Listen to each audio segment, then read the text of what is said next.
елбасының болашаққа бағдар рухани жаңғыру атты бағдарламалық мақалаларын негізгі қағидаларын іске асыру мақсатында Ақмола облысының қылмыстық істер жөніндегі мамандандырылған ауданаралық соты атынан ұлттық құндылық билер соты тақырыбында Төле би туралы сөз қозғағымыз келеді.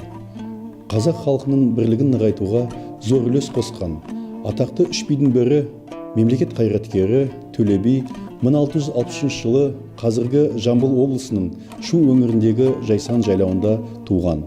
Әкесі Әлібек өзіндік беделі бар би болған. Бала күннен жас Төле әкесіне ере жүріп, ел көріп, жұрттанған қазақ халқының ақындық шешендік өнерін тәлім алған. 15 жасынан ел билігіне араласып, ақыл парасаттылығы, әділ шешімі, шешендік өнерімен көзге түскен. Төле би қаз дауысты Қазыбек, Әйтеке билермен бірге Тәукені хан етіп сайлауға, 300-дің ұлыстарын бір ортаққа бағындыруға, сөйтіп бірегей қазақ хандығын нығайтуға, жоңғар шапқыншылығына қарсы бауырлас қазақ, қарақалпақ және өзбек халықтарын жауынгерлік одағын құруға бағытталған шараларды жүзеге асыруға қатынасқан. Тәуке хан Төле биді ұлы жүздің бас би еткен.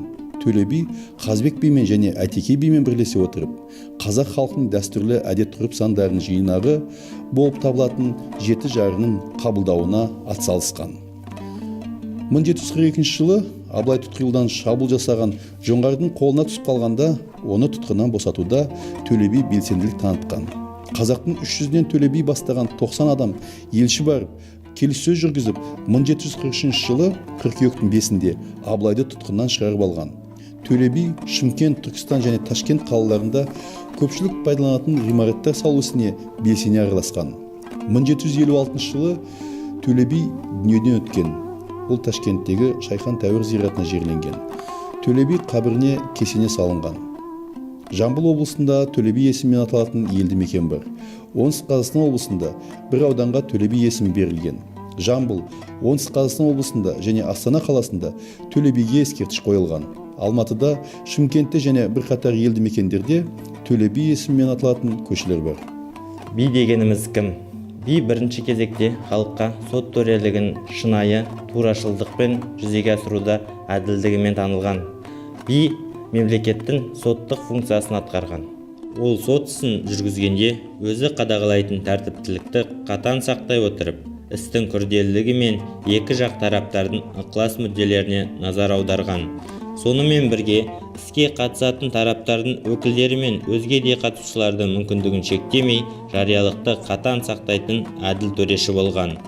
Би соттың дәлелдеу қорытындысында екі тараптың бірі жеңіп, бірі жеңіліп емес, екі жаққа да шындықты мойындата білген.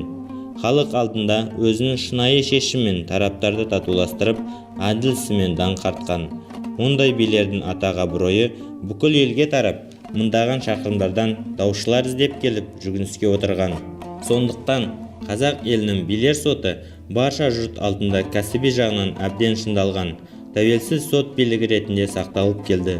Адал би, әділ би деген принцип содан қалған. Біз осы ойымызды қорытындылай келе, билер сотының ұмытылуға айналған мәртебесін қайта жаңғыртуға, үлес қосуға шақырамыз.